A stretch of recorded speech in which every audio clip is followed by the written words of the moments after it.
This chain is only a couple of months old, yet already that's at 0.75, so it's already nearly 1% worn.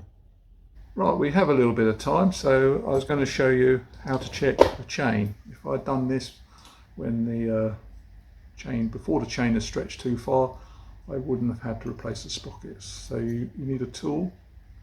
Here's the one I'm using. What you need to do is check your chain. I've got the new chain here. It will obviously pass, so this is 0.5%. Had that gone through, then that chain will be 0.5% stretched.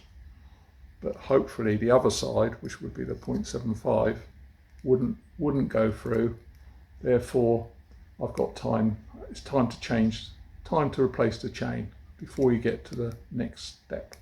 Then I changed the good old chain, and after that, everything worked very nicely, except that it was slipping in the highest gears, 7 and 8, while on gear 2 at the front.